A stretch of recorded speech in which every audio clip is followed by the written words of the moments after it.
Steve from Chasing Epic, who I do those group trips with about twice a year so far, invited me out to Sun Valley recently. Just about 3 weeks ago, he emailed me and said, "Hey, you want to come ride Sun Valley? I'm scouting out for another trip." And I was like, "Yeah, that sounds good." I knew I was going to be on the road and I was going to be heading east at this point, and it was kind of a perfect little 4-day window. And I'm glad I went because we did some cool riding. The views on these rides are pretty incredible. This one, not so much. A couple good views, but further down the road, once I edit those videos and get them to you guys, you'll appreciate it. Hopefully it actually looks good. So lots of fun, lots of flow on this one. It was quite cool. I really liked the high-speed action. Dusty and loose, but still solid for Sun Valley. So thanks for making it happen. I appreciate it. You know, Steve kind of got the hotel room and stuff set up, but the gas in the car is always you guys, and I appreciate it so much. So let's go.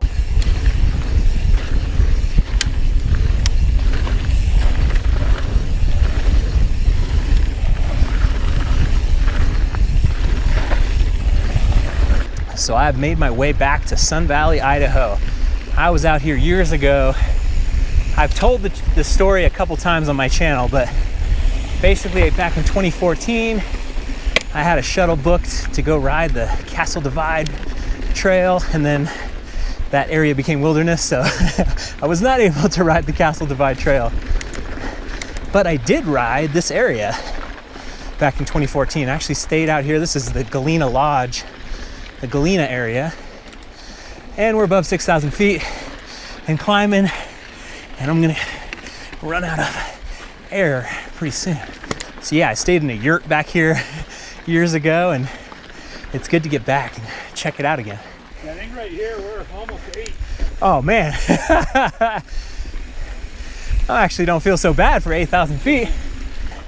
Got Ulan up in front of me here, the owner of Sturt Events in Ketchum, which is the bike outfitter, ski outfitter, the big player in town. And he was gracious enough to take me and my buddy Steve out for a ride today. So we just climbed up Psycho Ridge, and now we're on the grinder. It was a little bit hazy on the drive up, but now we're looking pretty good. Wildfires are burning everywhere at this time of year.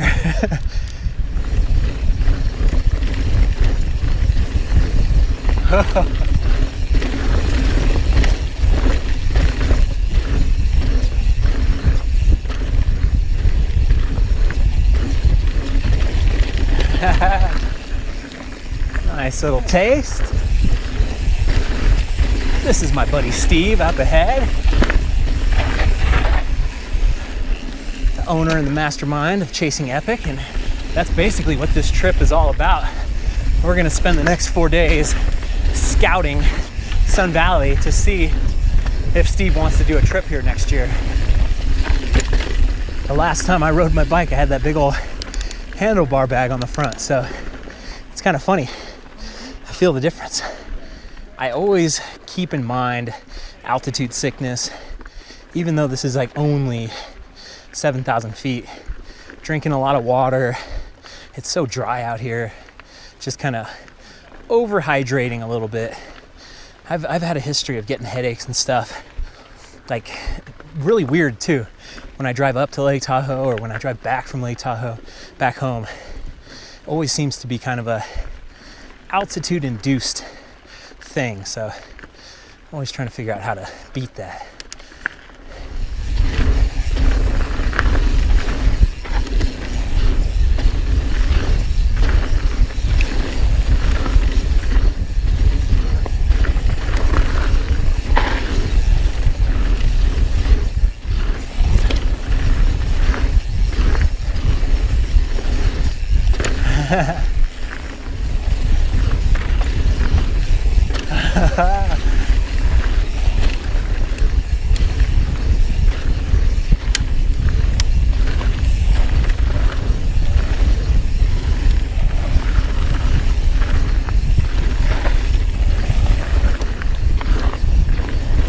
Oh yeah.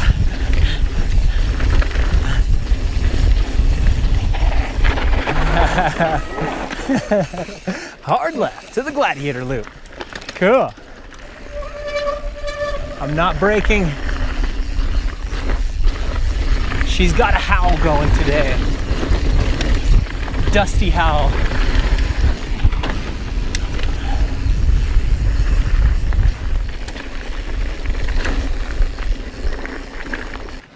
Begin the push. So we're back on the grinder, and this whole signage is great. Got the star for where we're at right now, and then it's like, okay, Psycho Ridge H somewhere over here, because we were on it before. It's, you know, it's 1.95 miles to get back to it. Very, very cool. And that is where we came from. Horsefly Hill. I didn't see one horsefly. Very disappointed. The parking lot was decently busy, I'd say, but we have not seen a soul out here since we started our ride. A lot of land and not a lot of people. This is not the burliest ride, but I'm still glad I wore my knee pads when it's so slippery and loose. These Scotch Soldier 2 knee pads have been pretty decent. I still don't think I've made contact with the ground. No, I have. That crash on Rusty Trombone in Pemberton. I hit the ground and scraped up my ankle, but knee pads did fine. They just get real sweaty real quick.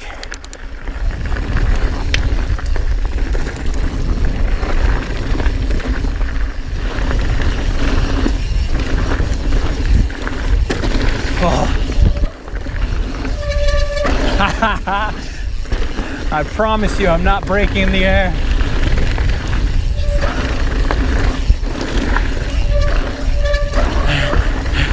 That is so goofy. The freewheel cry. Is that really just the dust building up on the brakes like that? I just put new brake pads in. They're done. They're toast.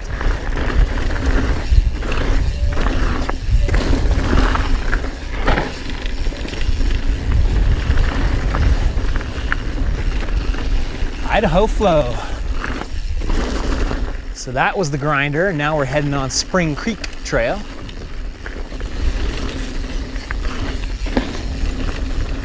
Oh, the gap. 2-inch gap jump. Conquered.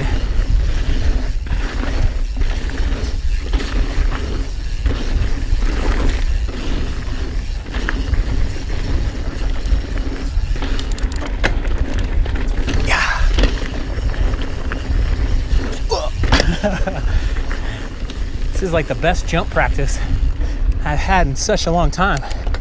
Everything that's in my comfort zone, and then a few things out of the comfort zone. I love that. Tell you what, can't spot a piece of wildlife to save my ass on this trip. Seen one bear when I was with Eric when we were in the car in the Chilcotins, and then a couple big deer, but in urban areas.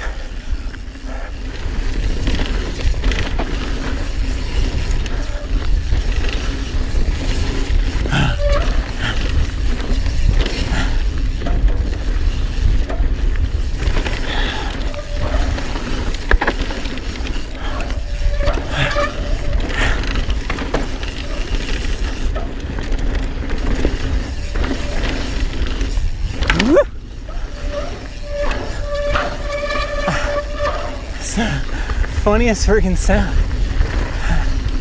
The clown car. Whoa. A little exposure real quick.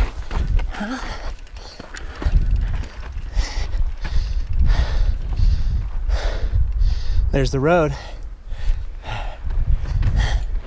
Hell yeah. Had to take the time. Smell those roses.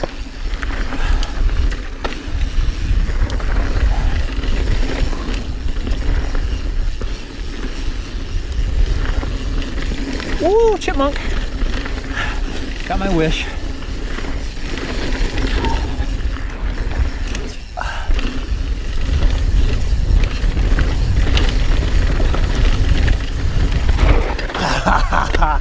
I was trying to carry that speed just the right way. I wasn't expecting another zigzag. Sweet. That was cool, man. Really good flow. Awesome. That was fun. Yeah, that's good. That last section, I was like, okay, I'm gonna get that first switchback, and then all of a sudden I exited so much speed, like, ah, dang it. Didn't see it being an S. Ooh, that road climb put the hurting on me.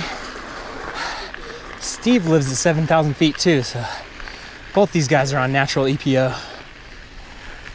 That was a sweet ride, guys. Yeah, that was awesome. That's like exactly what I'm looking for in day one of one of our trips. Yeah, we would definitely pick everyone up down Yes, there. exactly. Yeah, that last bit would kill some people for sure. But ooh, that was cool. Yeah, that was a great Yeah. So we've made it back to the old Sturt events, and I'm gonna get my bike checked up real quick. They're still open. It might just need to be washed down, but the howling that was happening in the air and in the berms was no good. So we're gonna have a big day tomorrow. Get a little shuttle going, and I'm digging Sun Valley so far. So thanks for watching, you guys. I'll see you on the trail.